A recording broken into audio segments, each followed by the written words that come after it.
Ini nama dia terjah mengejut. Apa cabaran paling susah dalam puasa tu?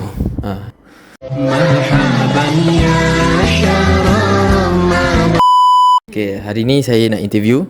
Boleh.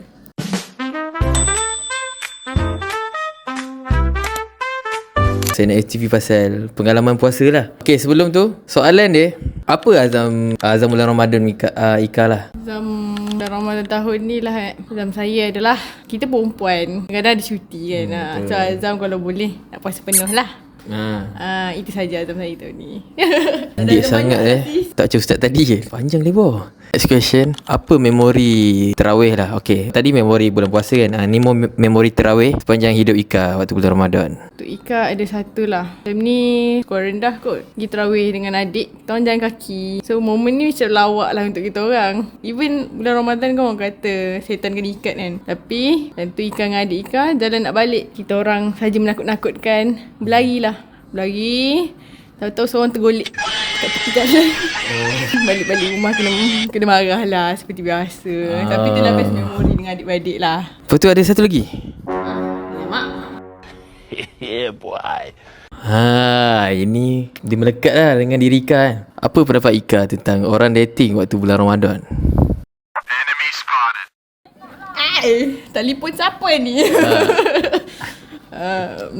Apa tadi? Pendapat Ika tentang orang dating waktu bulan Ramadan. Apa tadi? Saya ada meeting kat bawah. Maaf. Okay, bye.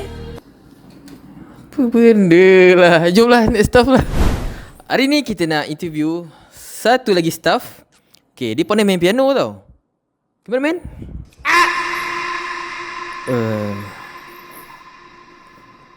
Saya tak tahulah kenapa dia hari ni pelik sikit. Tapi tak apa, kita interview dia.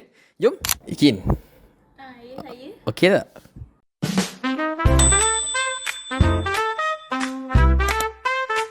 Okey, saya tengah praktis tadi.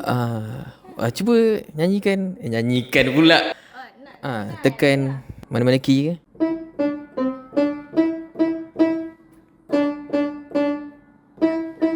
Itu je persembahan kita pada hari ini.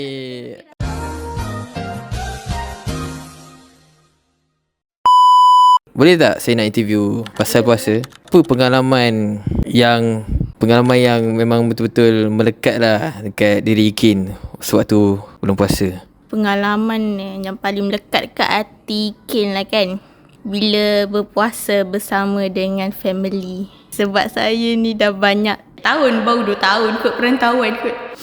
Tapi itulah, nak puasa dengan family ni, bila makin lama makin besar ni, dia rasa macam rindu lah zaman-zaman dulu waktu sekolah puasa dengan family. So itulah momen puasa yang paling rindu lah. Lepas tu standard kan, lauk sahur Ikin waktu pagi.